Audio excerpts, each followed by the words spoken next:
G'day guys, and welcome back to AFL SuperCoach if you've been watching along, and welcome if you are also a new viewer as well.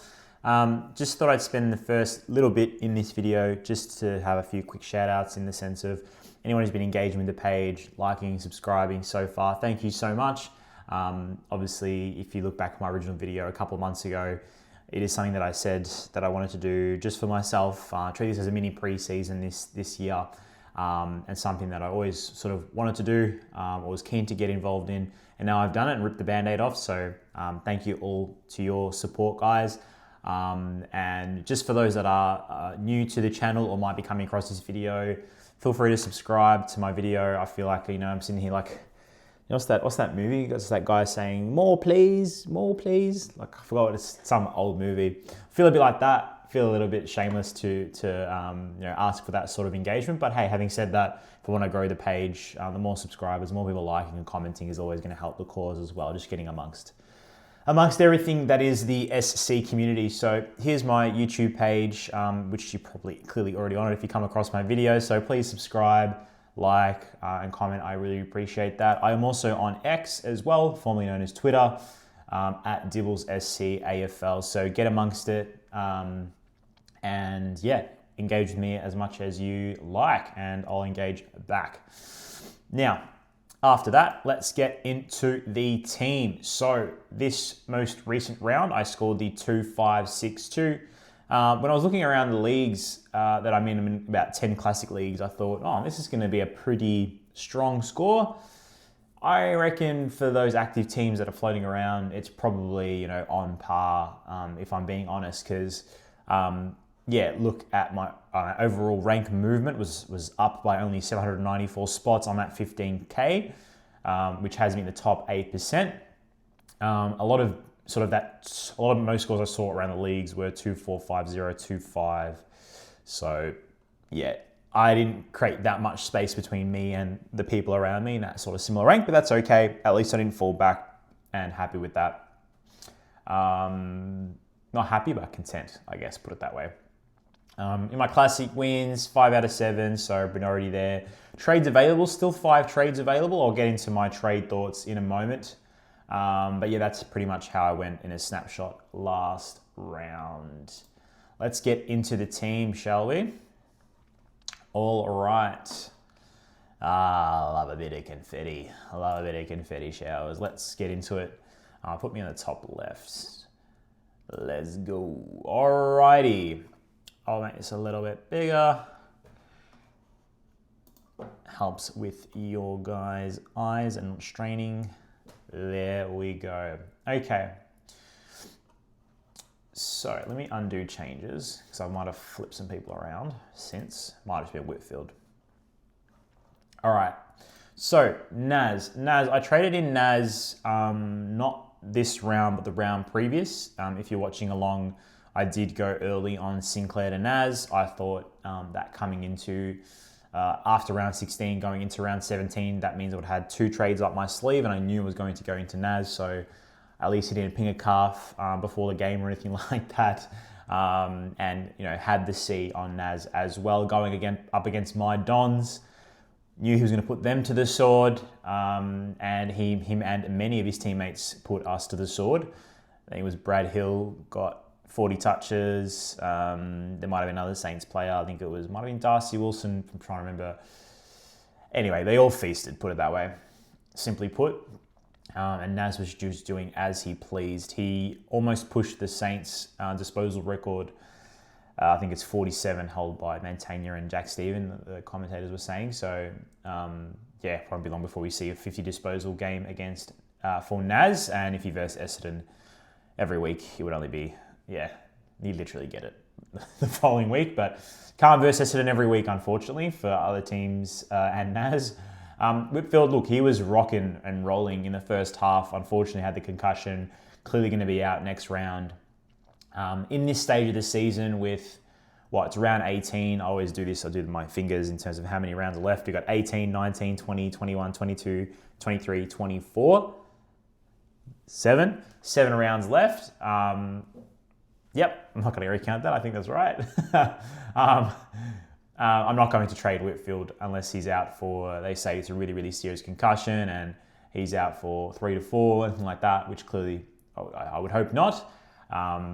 So yeah, my thinking is to hold Whitfield, but I'll get into that in a little bit. But yeah, more unfortunate around his concussion. It seems like there's always something with Whitfield, whether it's, no one sets out to be injured or concussed or whatever, but it just feels like there's always something going on with Whitfield every year, but it is what it is. Blakey, 84, underwhelming. Who'd they verse again? I think it was a Brizzy. Trying to test my memory now.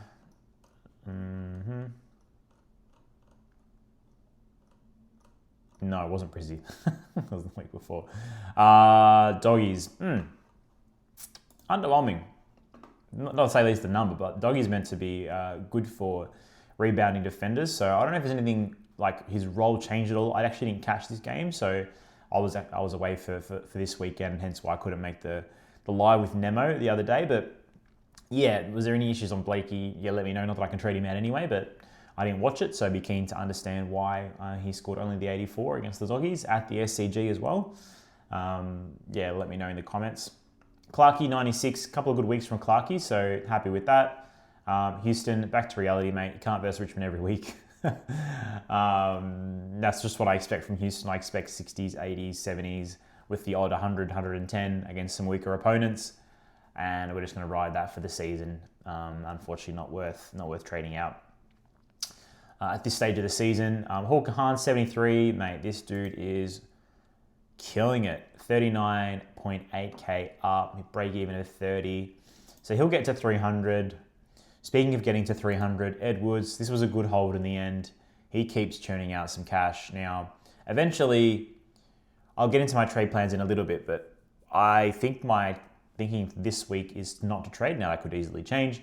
But as these guys are building up cash, Hawker Hahn, Edwards, Cummings pretty much topped out, Sharp, there's going to be a fair base of money for me to tap into and seek upgrades for. But at the end of the day, Hawker Hahn on field 73, Edwards 80. Look, when you think about Hawker Hahn on field now, this is just more for my team, not so much like all the defenders that are out there. But I've got Hawker Hahn on field. He scored better than Houston. He scored roughly the same as, not roughly the same, but like near Blakey. I'm not losing out that much, and this is me just keeping glass half full, I guess. I'm not really losing out that much having Hawker Hahn in D6. Having said that, would it be great to have Parker, Ash, Holmes? Yes. Holmes is getting a lot of attention on his hamstrings during the game, and I would not wish injury on anyone, even if they're in my team or not, but something to watch out for those Holmes owners. But having said that, yeah, I am losing out. Like, clearly I am, because it would be nice to have one of those guys on field. But in terms of other options out there, I don't think I'm doing that bad off having Hawker Hahn. Different if I had, say, an Ison on field, for example, going up against some primo mids. It'd be a lot worse. Edwards himself, 80. Like, I'm really, really happy with Edwards. He's been a really good hold this year, because I was looking at trading him out. So he's gone 80 outside of that 19 against Richmond. And I think he had a couple of poorer scores before that as well. Not so much. After that 19, he's gone 84, 47, 81, 80. So that 47 is going to drop out of his 3-round average coming up this round. Hopefully he scores okay. Who's he up against? Freo and Optus Stadium. Yikes. He probably doesn't get a big score. But having said that, break even of 11, he'll get to 310, 320, all going well. And so, pairing him with Cumming, got one up, one down. That's juicy. So I don't think for this round, and I'll again get into my trade plans in a little bit. I don't think any trades this round, but maybe one to look at in the coming 1 to 2 rounds. ZZ didn't play. Dacos, just doing Dacos things. He is back to what we know for Nicky Boy against the Suns as well. Was expecting him not to get tagged. I didn't watch much footy this weekend, if I'm being honest, guys, so I didn't know if he got tagged or not. I do know it was a close one, and no doubt Nick played a helping hand in Pies getting over for a win. Butters, this is one of the games I did catch. He didn't do too much in the first half, and then he came home pretty strongly along with Horn Francis in the second half to get the power over the line against North. Take 100 from Butters. He's been unreal all season for us, and just one of those guys that you can sort of trust to get there, unless he has a really, really heavy tag, which in this case he came good in the end. Dawson, 135 was probably a VC option for a lot of owners against West Coast, and would have taken that if I had him VC as well. So glad to have Dawson. Heaney, underwhelming. He is someone that a lot of people, I guess, at the top end either do or don't have, and I stated the obvious, but more so he can be a point of difference for me. I know a lot of people that don't have Heaney, and if he had got those big scores, he's gotten really big scores in the past, at least for this year. So those spike scores that I speak of, 156, 196, he had a 170 in there, I think, as well. Yep, 173, and I think most of them. I was about to say most of them at the SCG. No, they're not. Optus, I think it's Norwood, if I'm not mistaken. And the Richmond game was at SCG. So I just feel like he plays better at SCG. I think most players play better at their fucking home ground anyway. So stating the obvious, but underwhelming from Heaney. I was really hoping for more than that, but clearly having Naz with the C on in 160, had Heaney got 170, 180, whatever, wouldn't have been much more than that. So it is what it is. And, at the end of the day, he got me 108. If he got me 120, 130, I would have had to scratch my head and go, do I take it, do I not? I probably would have taken it and therefore would have lost out some points. So all is good. Bont, I traded this dude in, I think, like 3 rounds ago. Not the Bont that I expected. So, not having Bont early this season, I've missed out on a 140, missed out on a 150, missed out on a 130, 160. Just Bont doing Bont tings. Look, I did get the 142 the other week, which is lovely. I think I traded him in around 12 or around 13, one of those. It might have been, I can't remember if I'm being honest, guys, but I 106, 101, 142, 80. Off the top of my head, that probably averages out to a 105 or something like that. Maybe if I just use the fucking SuperCoach 3-round average, I'll be able to exactly tell you what he's averaged the last 3 rounds and the last 5. 3 round of 107 make it 108, and a 5 round of 110. That's not what you expect from Bont.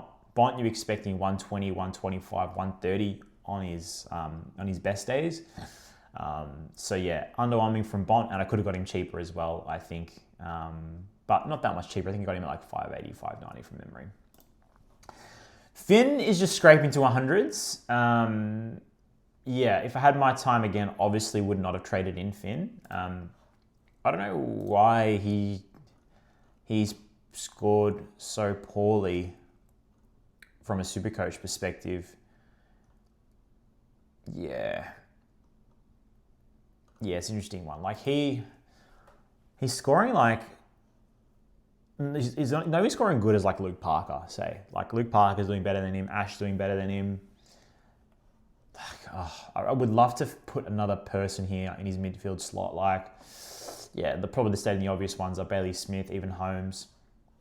Yes, they're not scoring too much better than Callahan, but it's just 100, 100, 100, 100. It's like, mate, get a fucking spike score, Callahan. Let's go. Come on, Finn. Give me something. Anyway, speaking of people that are giving me something, LDU, loving him. He just watching him, man, just sidestep people and clearance work, and he's a fucking gun, man. So, obviously consistency and health has been the big thing for him, and a ripper season from him, and someone I'm so happy with. Having since the start of the season, and speaking about people since the start of the season, on the other side of the coin, Sammy Welsh, mate, I thought you were back. Brother. Is this against the Tigers? Oh my God. Oh no. Up and down, man. Essendon, how's this? Against Essendon 69, Richmond 65, and then against Giants and West Coast, he goes at 112, 122. Make it make sense. Walsh, put the foot on the neck of the trash teams. Essendon supporter again. Richmond, you guys know where you're at. Sharpie, 65. He just got DPP status, which is nice.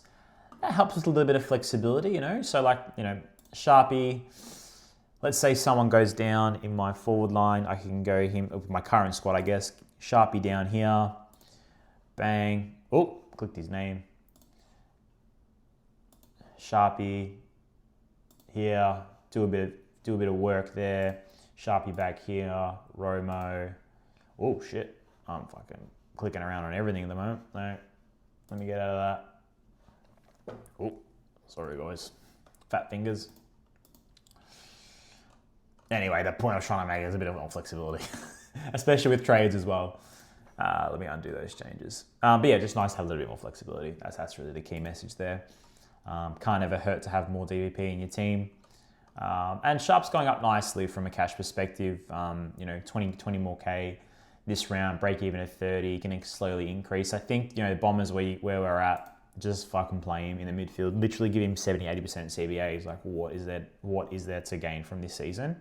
Outside of just giving more time to the kids, him, Roby, etc.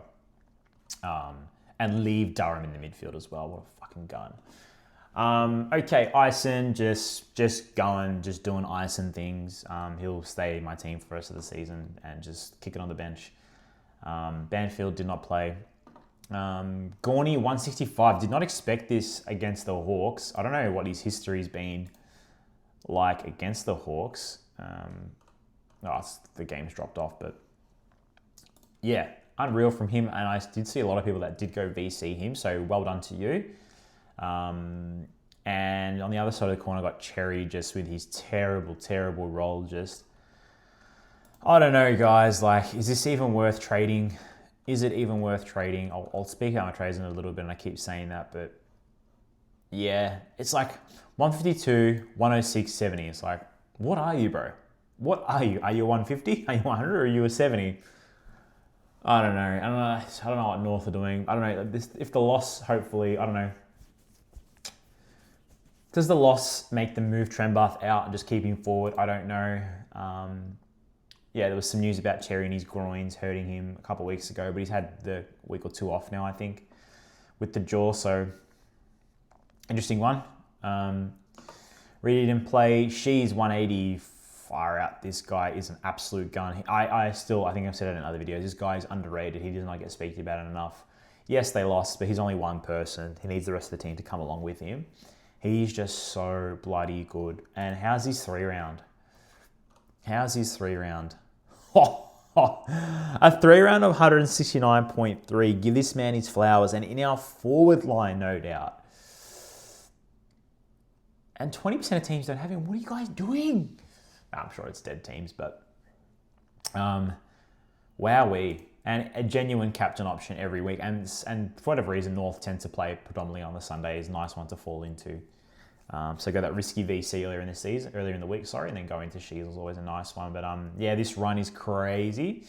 And well done to you, Shees, and those that captain him going to the Port game. Port do tag, I think, a fair bit. So yeah, well done. Horn Francis just keeps on keeping on. He's been so consistent for me. I think I traded him in after he got the 70s. It was after his round 12 bye from memory. So really stoked with that. And hopefully just more of this for the rest of season from Horny Boy. Pickett, 103. Pretty sure him and Gorney were like at 90 or 100 each at halftime. But yeah, at the end of the day, I'm not going to squabble over 100, especially considering Pickett's been subject to a tag and getting much lower scores than that. So I'll take that. The Chef in Petrarca, bounce back game, huge. Loving that. Keep up that, please. And they need you to fire. The Suns need everyone to fire for the rest of the season to make anything of their season. So watch this space on that. King does. Just keep doing King does things. 30K up. He's been an absolute star for me, as well as the Bombers. So 109 as a 3-round average clearly puts him in top 6 forward considerations, no doubt, at least for the last 3 rounds. His average is obviously very poor with a couple of injury games and change of role earlier in the season, but loving Durham's work. My trade-in from last week, Romo absolutely put Essendon to the sword. Loving this from him, and I'll obviously check injury report tomorrow as it relates to how much longer TDK is out for. I think he was TBC last week with a minimum absence of 4 weeks. So Yeah, let's have a watch and see on that. But yeah, 133 from F6. And I did say a couple weeks ago I was going to tank F6. Romo forced my hand, and just such a good price as well. So yeah, if you haven't jumped on, jump on. If you don't have any trades left, it could be one to consider, especially if your forward line is a little bit weaker. Or even in your flex, like, you know, some of the things that I could consider is moving out Cherry and putting Marshall in my ruck. I don't think I'll do it, but at least it's an option, right? So, but yeah, incoming 53, he's now tapped out from price perspective. He's not going to make any more cash. At least I don't think he will. But I think for one more round, I might hold, especially whilst Edwards, Hall, Kahan are making a bit more cash coming. I don't expect him to make too much more cash, but I think just one more round of data, one more round of cash gen would help a lot, just making a more informed decision. So look, I've said I'm not going to trade this round, and I think that is true. However, here's some of the things that I'm thinking about, whether it's this round or in coming rounds. So Edwards going to be on field for Whitfield. I'm going to hold Whitfield just with the 1 week off. Regarding this backline, look, it's very subpar, and that's not lost on me that it is subpar. Midfield, I'm really happy with the exception of Walsh, although Walsh has been good the last couple of weeks. Forward line, I'm stoked with. So in terms of tier approach, I go midfield, I'm content. I'm not going to touch my midfield. Forward line, I'm stoked. So forward line and midfield out, not touching them. What are my 2 lines that I'm not overly happy with? Well, I'm not happy with Cherry, and he's part of my ruck line. I'm also not happy with the quality in my defense. Now, what I could do, and I had a bit of a play around with it, is I genuinely think Hall Kahan is a pretty good on-field scorer. Like, he's not the worst on-field scorer by any stretch of the imagination. So what I could technically do, and you'll start to see some of the numbers that I'm dealing with here and why I'm saying to hold off for a week. So let's say I trade out Cumming and Edwards.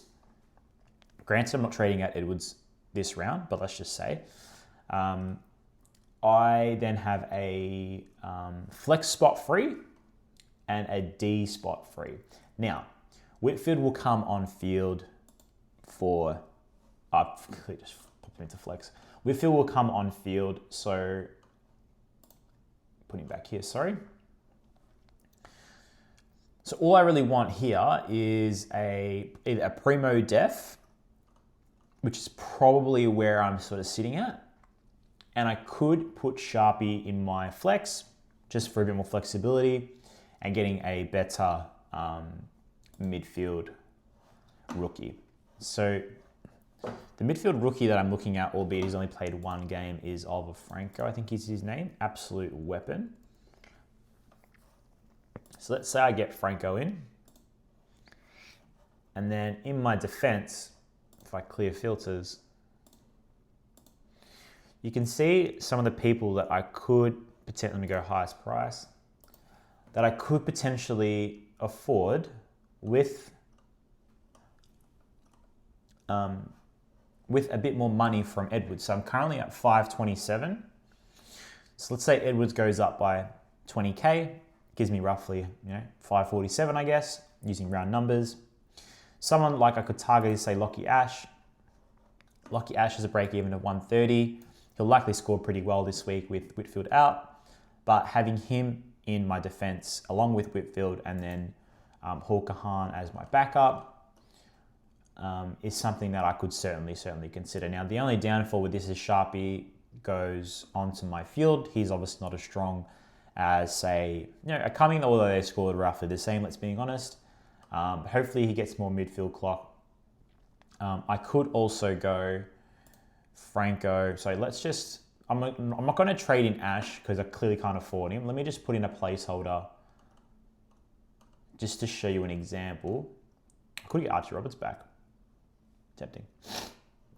Let me trade in someone I can afford. Let's go Callum Mills. I'm not going to trade in Callum Mills, guys. That's an absolute disclaimer. Callum Mills is not coming into my team. I'm just using this as an example by way of what I could do. So let's just pretend Mills is Ash. Again, it's nothing against Mills either. Just not for me. So let's go Whitfield on field. So that defense is looking a lot better. I guess a true 6 primos, Clark and Houston primos, and Blakey. Blakey's better than those two, but yeah, the last couple of weeks. Anyway, I could also go Oliver Franco if he's going to score like an absolute machine. Could even play him on field instead of Sharpie. Keep Sharpie in defense. Hawker Hahn's there as well. Could line up like that. That's something I could certainly do. Another thing I'm thinking about doing now, it's going to take some cojones to do this. And I don't see myself doing it. But this cherry roll is absolutely disgusting. The thing is, as early as next week, it could definitely change. That's why I'm thinking, how dumb will I look having traded in cherry, out cherry. So I've traded out cherry once. I've traded him back in twice. Trade him in twice, yep. Trade him out another time. That would be what, 5 trades on the one dude. I don't see myself doing it. But at the end of the day, where I'm situated at, you got to look at all these options, right? So with this in mind, I'd move Marshall up to my ruck line. And to be honest, guys, if you look at some of the rucks, let me look at the rucks. Let me just pop this back down. Let me pop Marshall back down. The ruck line is not that impressive. At the moment, at least, from a form perspective. We consider that the rucks are the highest scoring players, which a lot of them are. We've got 3 dudes averaging 120 plus, right? So not lost on me that they're absolute jets. But the drop-off is crazy. So I've already got Gawn, Locke, happy days, and I'm really thankful that I do have him. Jackson 94, his split with Darcy is looking a bit, I won't say split, but his performance looking a bit interesting. So I've absolutely copped it by not having Jackson all season. It's been an absolute beast for those that have him. Now, I don't wish Jackson to go poorly for you guys. Those that do have him, a lot of the community, 54%. But if I'm going Cherry to who? Cherry to Jackson. Jackson just scored 94. Grundy scored 105. And then who? There's no one here. So from my perspective, I'm like, who am I trading Cherry to? If I can't get to a Jackson or a Grundy has scored, I just fucking traded out Grundy a couple of weeks ago, as you guys know. He's been going 90, 100, 90, 100, 90, 100. Jackson's a beast, but this Darcy question mark is just, So from my perspective, yes, Cherry's role's fucking disgusting, but trading him to who? So I don't, unless I see more consistent performances from Grundy or Jackson, my net gain from having those boys over Cherry is just not there. Do I look at someone like a Swede or a Nank? No. English? Fuck. 3 round of 78 for English? I don't know. I guess my point is I'm trying to look at a bit more flexibility options. But now, granted, so why I'm saying this is because I think Romo is going to do better than a lot of these guys. I think, when I say better, he could match it with a Jackson or a Grundy, especially with TDK out, right? Clearly that's stating the obvious. Now what that's going to allow me to do, if I wanted to, not to say I'm going to do it, but if I wanted to, I can go Marshall up to my ruck line, and then it opens up the forward line. And you go, well, why would you want to open up your forward line? Aren't there just spuds in the forward line? Not necessarily. You got Max Hall, Zach Bailey, these type of guys that I missed out on. Brad Hill's got this Sinclair role at the moment. I don't think I trade into him, but could. But you look at my cash. I got 554. So if I wanted to, I could go, say, Zach Bailey, hamstring. Oh, okay. I won't be going Zach Bailey then. Let's say Max Hall. Now, is Max Hall better than Grundy or what's the other guy's name? Jackson? No. But it does give me a point of difference, and I do just use the 1 trade. And I think, yeah, it just gives me another option, guys. That's all I'm trying to articulate here. And I get Cherry out of my team. So arguably, if I had Max Hall, so picture that I had Max Hall in my previous team from this week just gone, 70 to 143, And I think it was Cummings' score that dropped off. So that's an extra 70 points on my score. You know, it's extra 70 points here. So yeah, it's just food for thought. Just food for thought. That is all this is, because as mentioned, I don't consider myself in a position, or I don't have a desire, to be honest, to trade this round. But as the rounds start to move closer to that 24, that last round, we're currently at 18. As the risk profile starts reducing, as it relates to season-ending injuries and my team being in a bad spot regarding that, I technically, with these 5 trades, I technically have, let's say I don't have any injuries happen, which they will. But let's say I don't. There's 2 upgrades, 2 1 up, 1 down upgrades that I can extract out of those 5 trades with the money from Hulkahan, Edwards, Sharp, Cumming. You know, these 4 boys. So picture basically Hulkahan and Edwards. You guys are a nice match. Sharp and Cumming, you guys are a match. You guys are all dating, whatever you want to call it. There's a partnership there, whatever. So if I don't get any injuries, I can use the 1 up, 1 down for those guys and have the 1 injury trade left. I just don't see that happening. The reality is there is 7 rounds left. I see the more likely, is it 7? I feel like I'm going to have to use my fingers to count again. I won't bore you guys. But yeah, at least there's 1 upgrade there. So my thinking is D6 or flex. Which one do I value the most? And yeah, and maybe making a bit of cash off the trades as well. I could theoretically go a cheaper person, not say a top liner, but a cheaper person. Say not because I don't think I'm going to go this guy, but just as an example, say a Wilkie who's 460. I could potentially get a Wilkie, make some money, make 50 to 100K off the trade, have that left in my bank. Then if someone does go down, say, let's say a Whitfield. Let's say Whitfield's out for the fucking season, for whatever reason. I could, with that money, go him to an Ash, or him to a Park, or him to a whoever, rather than having to keep going less and less, or the lesser player. So, look guys, that's just a bit of a ramble from me. Just so you guys are aware, I am going overseas on a belated honeymoon, and really, really keen to get over there and relax and catch some sun. However, with that being said, I am looking to take my laptop and equipment all over overseas. That's a commitment to the channel, guys. That is the commitment to the channel. I am bringing my laptop overseas and going to do as many videos as I possibly can, at least 1 a week when I'm over there. I'm also looking to commit to the 10 a.m. coffee with Nemo every Sunday. Love doing the live with Nemo and loved engaging with you guys as well. So be looking to do that as much as I possibly can while over there. A few logistical things I need to work through, but having said that, should be easily done. And I want to keep engaging with you guys. I want to keep bringing out content and helping you guys for the rest of the season as well, just so you guys can see what I'm doing, talk through strategy things as well. And so yeah, that's pretty much me in a word, guys. Thank you so much for watching this video. If you have, can you see what the next 7 rounds brings for not only myself but for you guys as well. And yeah, let's just keep on fighting the good fight and hopefully climbing up some ranks.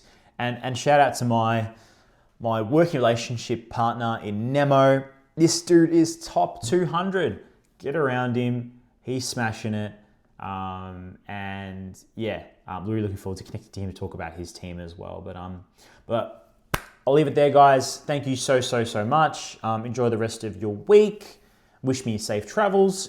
And I will catch you from Italy in my next video. How cool is that? All right, take care, guys. And yeah, good luck for this week ahead. Cheers.